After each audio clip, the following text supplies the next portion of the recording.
शिवम, इस पेंसिल में तो कुछ नहीं। दीपिका, ये इसको ऐसे अगर बैलेंस कर पाए तो। हाँ, तो ये बर्तन गिर जाएगा और साथ में चावल भी गिर जाएंगे। दे दो। आज तो हम लोग खा गए हैं चक्कर, हो गए हैं बिल्कुल घन चक्कर। और ये सब केटू का कमाल है। उन्होंने हमें दिया है ये बर्तन, ये कच्चे चावल है इसके अंदर, और ये एक मोटी सी पेंसिल। और पता है चैलेंज क्या है? हमें इस बर्तन को इन चावलों के साथ इस पेंसिल से उठाना है। ये कैसे करें? कुछ समझ में नहीं आ रहा है। ये केटू भी है ना, क्या क्या कहती रहती है, क्या करूं क्या करूं क्या करूं क्या करूं क्या करूं क्या करूं क्या करूं क्या करूं क्या करूं। आज हार मान लो। क्या हार क्या होती है? क्या करूं क्या करूं क्या करूं क्या करूं क्या करूं।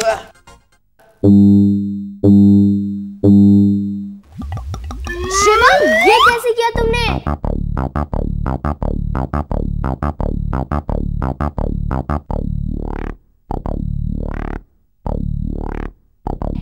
ऐसा ही होता है। आज फिर दीपिका और शिवम ने बाजी मार ली। वो बात अलग है कि आज तुक्का लग गया पर शर्माने की कोई बात नहीं, कभी कभी ऐसा ही होता है। तो चलिए, आज के रिस्पॉन्स स्पेशल में आपके सवालों के जवाब देने से पहले ये पता कर लेते हैं कि चावल से आखिर बर्तन उठा कैसे। इसमें क्या साइंस है? हर चीज में साइंस। पतले मुंह वाले बर्तन में भरे चावल के दानों के बीच में हैं बहुत सारे गैप्स, खाली जगह। लेकिन जब हम उसे यूं बार बार मारते हैं तो चावल के दाने एक दूसरे के पास आते जाते हैं,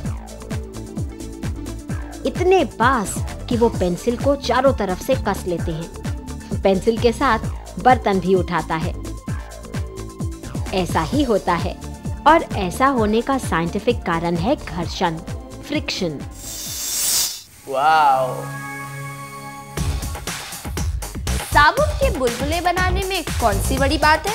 यही सोच रहे होंगे ना आप। हम भी यही सोच रहे थे, इसीलिए हमने एक साबुन के बुलबुले बनाने का नया तरीका निकाला है। हमारी साइंस की दुनिया में ऐसा ही तो होता है।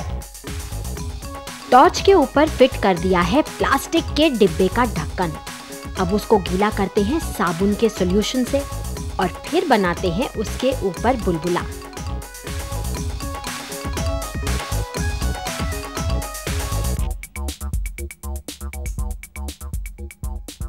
जला देते हैं टॉर्च और चलते हैं रंगों की अजब दुनिया में।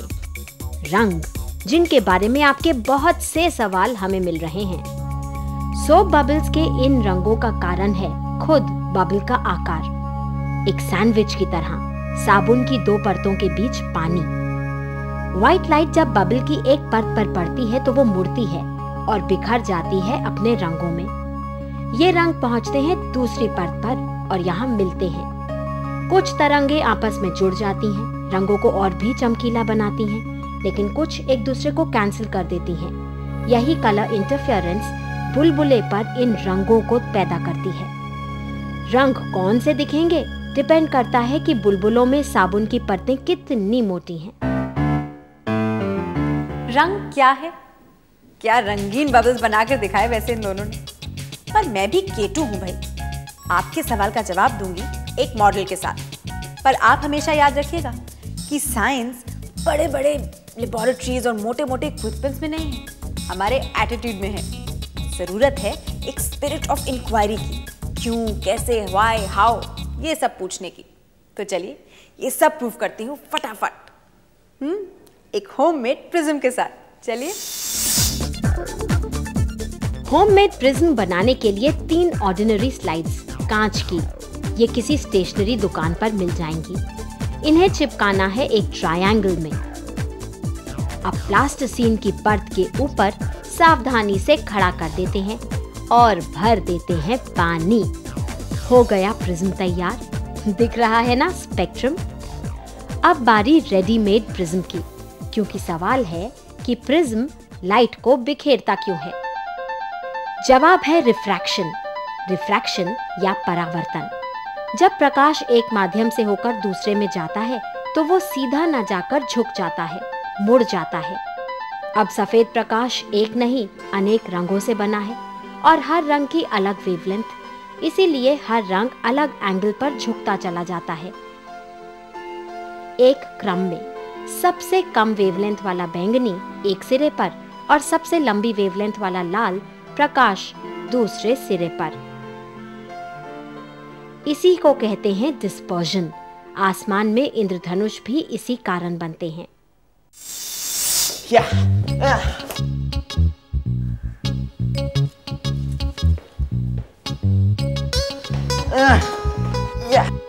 Come on, Deepika. Yeah, come on, Deepika, come.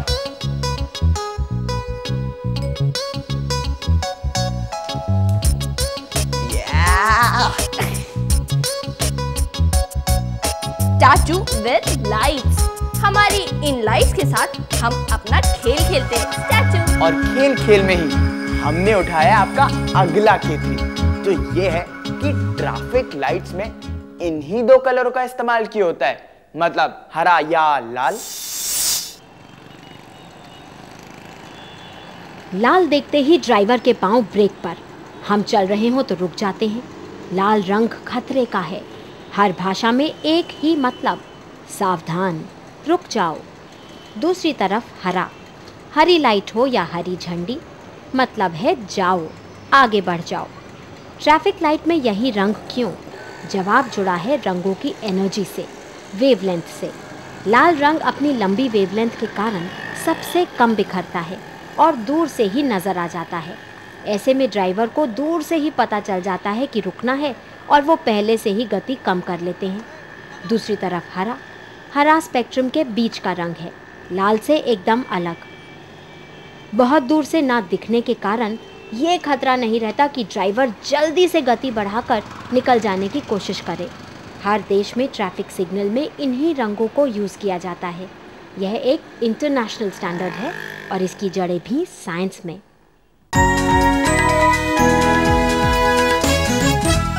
Spiderman सिर्फ एक फैंटेसी, बैटमैन के स्टंट्स इम्पॉसिबल, असल जिंदगी में कोई नहीं कर सकता। ना कोई सच, ना कोई साइंटिफिक रीजन। अब इतनी ऊपर से कोई छलांग लगाएगा तो हड्डी पसली एक हो जाएगी। लेकिन बिल्ली रानी के साथ तो ऐसा नहीं होता। वो तो कहीं से भी कूदे, कहीं से भी छलांग लगाए, उसे तो चोट नहीं लगती। कभी सोचा है ऐसा क्यों होता है?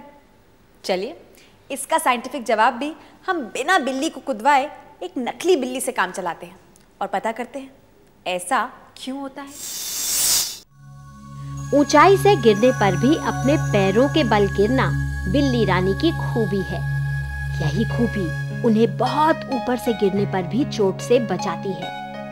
देखिए किस तरह बिल्ली बीच हवा में गिरते गिरते भी अपने शरीर को घुमाकर सीधा कर रही है, कुछ इस तरह कि वो अपने पैरों के बल ही गिरे। यही है बिल्ली का राइटिंग रिफ्लेक्स। वो कभी भी अपनी पीठ या मुंह के बल नहीं गिरती।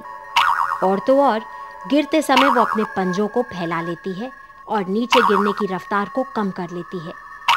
दूसरी बड़ी खूबी है बिल्ली का लचीला शरीर और बहुत ही लचीली या फ्लेक्सिबल रीढ़ की हड्डी।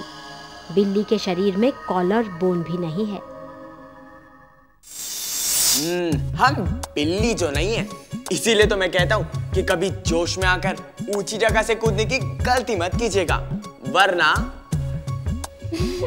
वैसे अब हम अपने अगले सवाल पर कूदते हैं, जो है तो कूदने से ही रिलेटेड। आशीष शर्मा ने पूछा है कि पैराशूट के साथ कूदने पर हम नीचे ही पहुंच जाते हैं, लेकिन ग्लाइडर काफी देर तक हवा में ही रहता है। पर उन्होंने ये भी पूछा है कि ग्लाइडर्स नीचे से ऊपर उड़ान क्यों नहीं भर सकते। सवाल थोड़ा टेक्निकल है, लेकिन है ना। इतना टेक्निकल भी नहीं है। अरे ये तो हम जानते हैं ना कि किसी भी चीज के उड़ने के लिए बेसिक फोर्सेस की जरूरत है। याद है ना, नीचे खींचने वाला ग्रेविटी, ऊपर उठाने वाला लिफ्ट, पीछे खींचने वाला ड्रैग और आगे बढ़ाने वाला थ्रस्ट। इन्हीं 4 फोर्सेस की खींचातानी में छिपा है हमारा अगला जवाब। देखिए, इस विमान पर भी काम कर रहे हैं 4 बल, ग्रेविटी या भार जो पृथ्वी की तरफ खींच रहा है, लेकिन उससे अधिक ताकतवर लिफ्ट जो विमान को ऊपर उठा रहा है, ड्रैग जो पीछे खींच रहा है, आगे बढ़ने से रोक रहा है, लेकिन थ्रस्ट जो विमान को आगे बढ़ा रहा है। आपका सवाल है पैराशूट के बारे में। बात साफ है, जब कोई व्यक्ति पैराशूट के साथ ऊपर से कूदता है तो उसके ऊपर दो मुख्य बल हैं, नीचे खींचने वाला ग्रेविटी और पैराशूट के आकार के कारण उत्पन्न लिफ्ट फोर्स। यही लिफ्ट उसके नीचे गिरने की गति को कम कर देता है और वो सुरक्षा के साथ नीचे उतर पाता है। दूसरी तरफ है हैंग ग्लाइडर या पैराग्लाइडर। इसमें कोई मोटर या इंजन नहीं, ये तो मानो पंख लगाकर उड़ान भरना है। ग्लाइडर एक ऊंची जगह से टेक ऑफ करता है और पंछी की तरह ही उड़ता है। पंख का आकार किसी भी पक्षी या विमान की तरह एरोफॉइल जैसा, ऊपर से कर्व्ड घुमावदार, नीचे से सपाट। हवा पंख के नीचे कम तेज चलती है और ऊपर से तेजी से बहती है। बस नीचे की तरफ से एक ऊपरी उछाल या लिफ्ट फोर्स पैदा हो जाता है। पैराग्लाइडिंग में भी खिलाड़ी कन्वेक्शन करंट्स ढूंढते हैं और काफी समय तक उड़ान भरते हैं, बिल्कुल किसी चील की तरह जो अपने मजबूत पंखों से ऊपर उठता है और गर्म हवा के झोंकों पर बिना पंख हिलाए सवारी करता है। आप अपने पैर से हवा में गोला बना सकते हैं यूं, और हाथ से हवा में 8 भी लिख सकते हैं। वेरी सिंपल, हाथ से 8 और हवा में गोला। पर दीपिका और शिवम जाने क्या कर रहे हैं, देखिए। करो करो 8 दोनों 8। ऑब्जर्व किया, पैर में भी 8। ट्राई 8। ओह नो, क्या आपसे हो पा रहा है? दोनों एक साथ। हाँ, ट्राई करो। हमसे तो नहीं हो पा रहा है। खेटू भी है ना, क्या क्या करवाती है। उनका सवाल एक्चुअली में ये था कि ब्रेन, मस्तिष्क किस चीज से बना है? किस चीज से बना ये मस्त, ये आप देखिए। तब तक हम अपनी ट्रिक ट्राई करते हैं।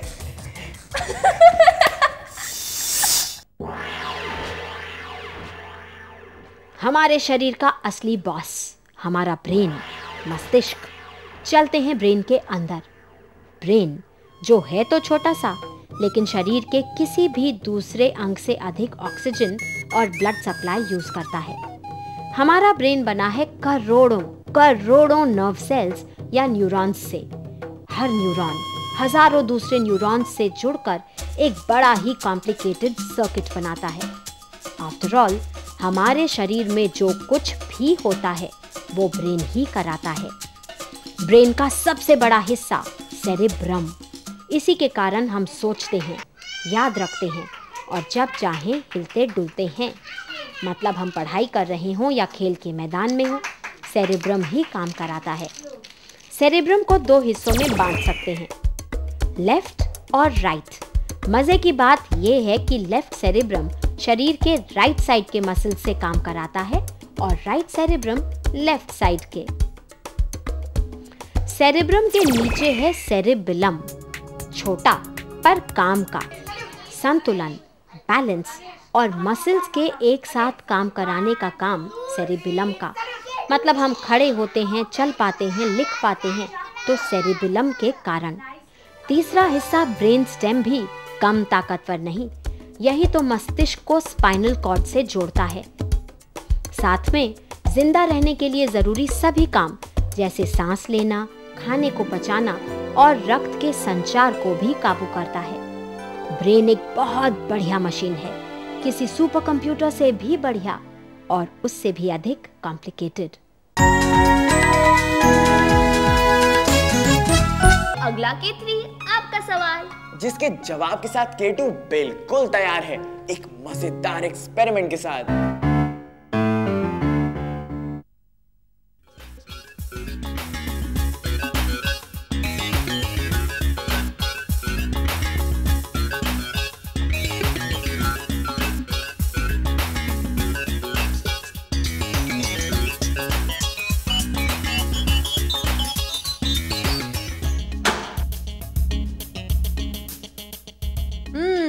अब पता करते हैं कि ये कैन ऐसा करने पे पिचक क्यों गया, क्योंकि इसके पता चलने पे हमें मिल जाएगा हमारे अगले केतली का जवाब, जो पूछा है अनिल सिंह ने।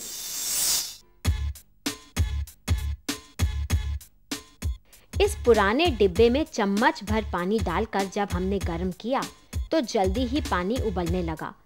वो भाप बनकर बाहर निकला तो अंदर की हवा भी बाहर।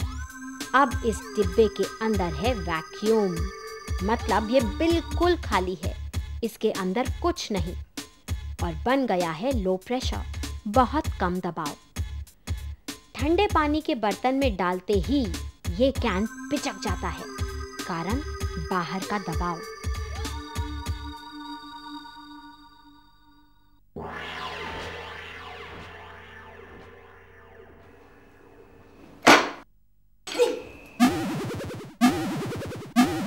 मेटल का डिब्बा अगर इतना दबाव नहीं सह पाया तो हम कैसे सह सकते हैं वातावरण के दबाव को? जवाब साफ है, हमारे शरीर के अंदर भी है हवा और पानी भी, फ्लूइड्स। अब शरीर के अंदर से बाहर की तरफ लगने वाला दबाव बाहर से अंदर की तरफ लगने वाले दबाव के बिल्कुल बराबर है, इक्वल एंड ऑपोजिट। नतीजा, हम ना तो पिचकते हैं और ना ही फूलते हैं। खाना जलता है तो बर्तन काला, पापड़ जल जाए तो वो भी काला, सफेद चावल भी जलकर काले ही हो जाते हैं। पर ऐसा क्यों? क्यों ऐसा ही होता है, ये सवाल पूछा है वैष्णवी ने। वैष्णवी, आपके सवाल का जवाब मोमबत्ती के साथ दूं? मोमबत्ती जलती है तो भी काला होता है, नहीं मानते? देखिए, प्रूफ करके बताते हैं।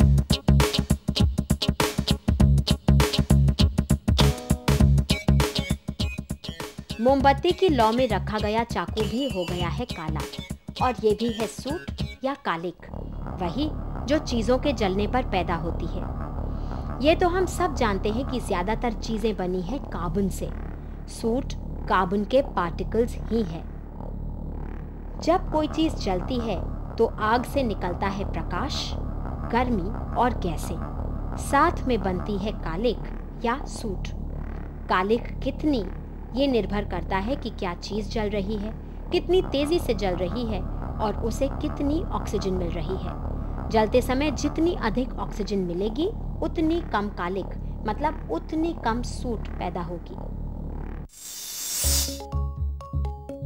क्या अब आपको ऐसा लग रहा है कि मैं आपको सस्पेक्ट कर रहा हूँ, आप पर शक कर रहा हूँ? क्या मुझे देखकर ऐसा लग रहा है कि मैं आपसे गुस्सा हूँ? देखा, अपनी आईब्रोज की शेप चेंज कर हम अपने पूरे फेस का एक्सप्रेशन बदल सकते हैं। पर ये आईब्रोज होते क्यों हैं? क्या फल पकते समय कोई गैस रिलीज करते हैं? सॉलिड लिक्विड गैस के अलावा क्या मैटर का कोई चौथा रूप भी है? कितने सारे केथरी, कितने सारे जवाब। पर जैसा केटू कहती हैं, फटाफट। धारवाड़ के प्रसन्ना निगलूर चेहरे पर आईब्रोज के काम को जानना चाहते हैं। हमारी आईब्रोज या भवें हमारी आंखों के ऊपर तनी हुई मानो छतरियां हैं, जो आंखों को भीगने से बचाती हैं, फिर चाहे वो बारिश का पानी हो या माथे से बहता हुआ नमकीन पसीना। कटिहार बिहार के अंकित पूछते हैं कि क्या पके हुए फलों से कोई गैस निकलती है? जवाब है हाँ। फल पकने का समय आता है तो उनमें एथिलीन गैस बनती है।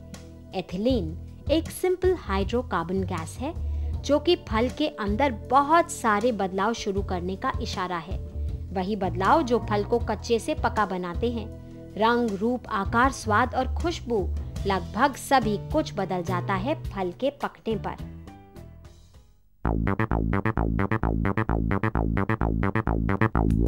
सॉलिड मतलब ठोस, लिक्विड मतलब द्रव्य और गैस है वाष्प।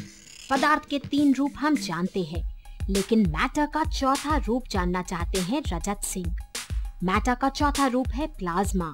प्लाज्मा एक पूरी तरह आयोनाइज्ड गैस है, ऐसी गैस जिसमें लगभग बराबर संख्या में पॉजिटिव और नेगेटिव फ्री चार्जेस हैं। मतलब प्लाज्मा वो है जिसमें पॉजिटिव आयंस और नेगेटिव इलेक्ट्रॉन्स स्वतंत्र रूप से पाए जाते हैं।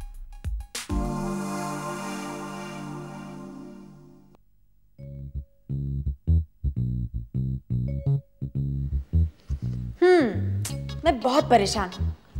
एक खाली ग्लास चाहिए, सिर्फ एक। मिलता ही नहीं। इतने सारे ग्लासेस में एक भी खाली नहीं। आप भी सोच रहे होंगे केटू तो गई।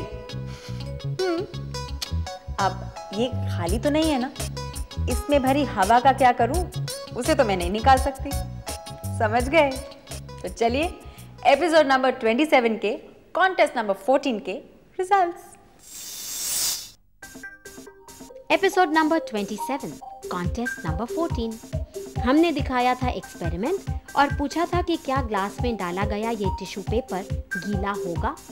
सही जवाब है नहीं, टिश्यू पेपर सूखा ही रहेगा, क्योंकि ग्लास के अंदर की जगह तो हवा ने घेरी हुई है। अब पानी भला ग्लास को धक्का देकर थोड़ी ना अंदर जा सकता है।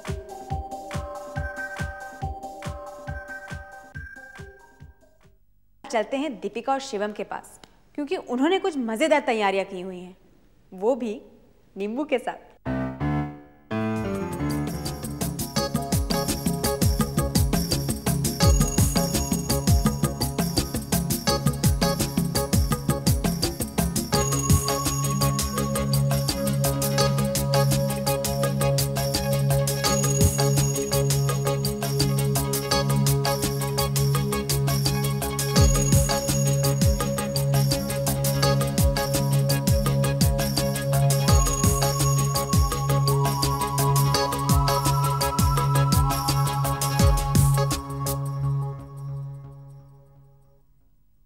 कूदा नहीं तो क्या हुआ, ऊपर तो आया।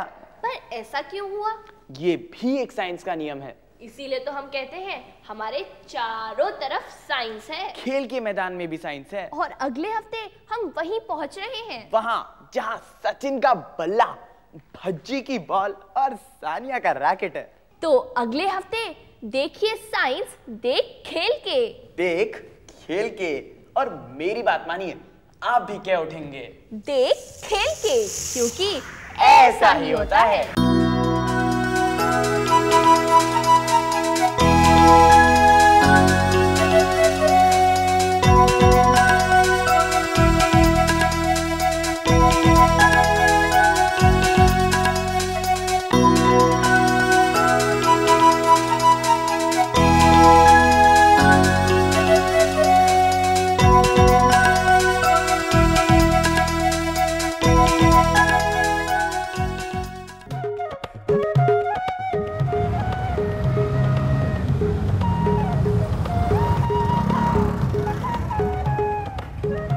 ये है कूल लाइफ, नो फिकर नो टेंशन।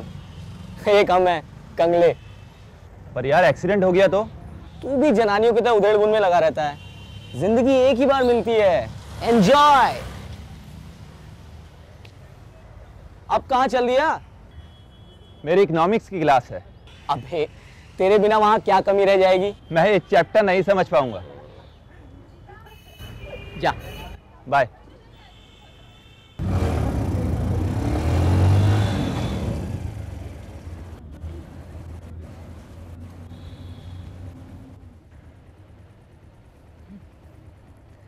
और बगला भगत।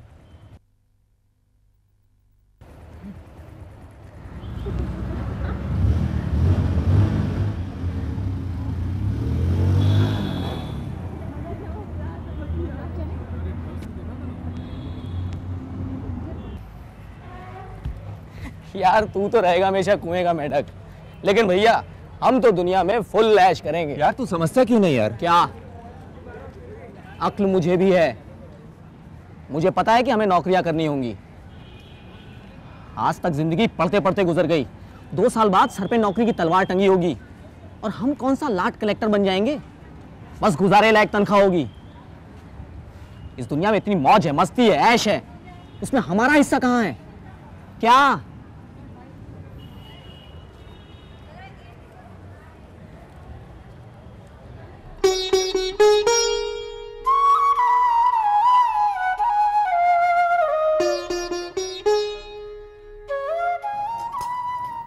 ले बेटा खा। चाची जी, आप सुबह से रात तक काम करती हैं, थक नहीं जाती? हाँ थक तो जाती हूँ बेटा, पर क्या करूँ, अब तो सुरेंद्र की बहू ही आकर के आराम देगी। बहू क्या ऐसे ही आ जाती है? खर्चा करना पड़ता है, बहुओं को कुछ देना भी पड़ता है।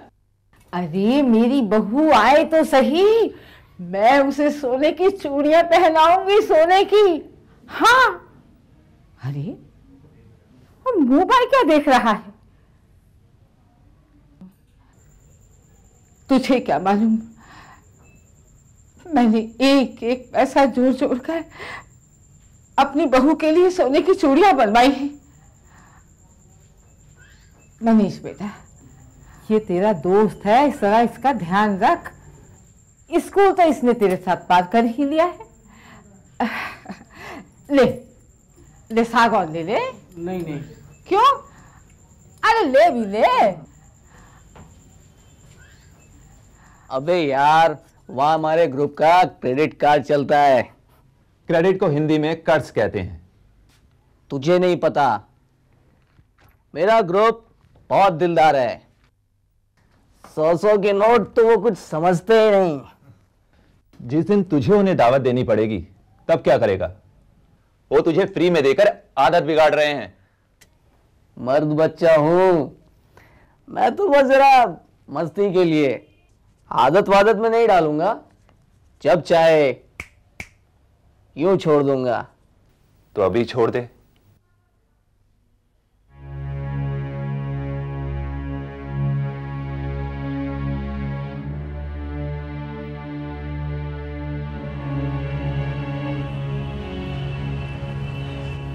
क्या हुआ?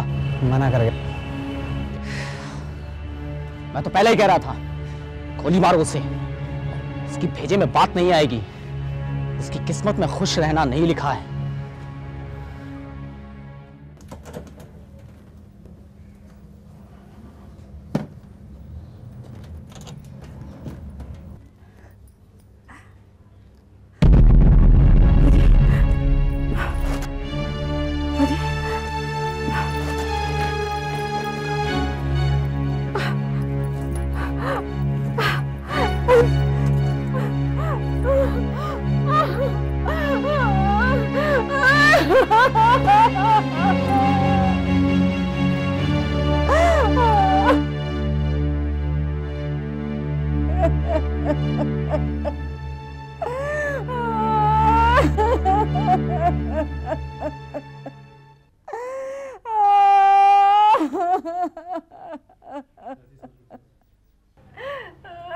चाची जी, सब्र कीजिए, सब ठीक हो जाएगा।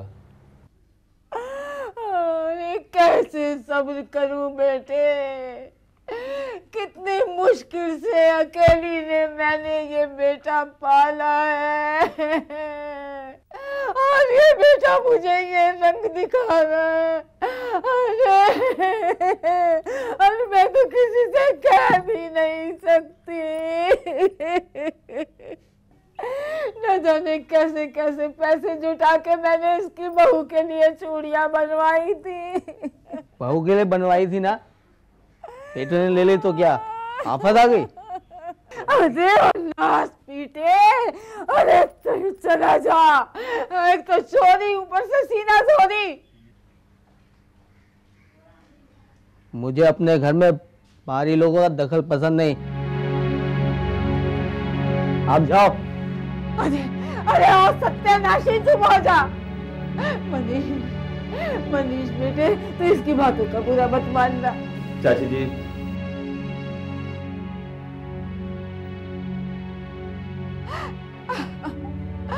बहुत बुरा किया तूने बहुत बुरा किया।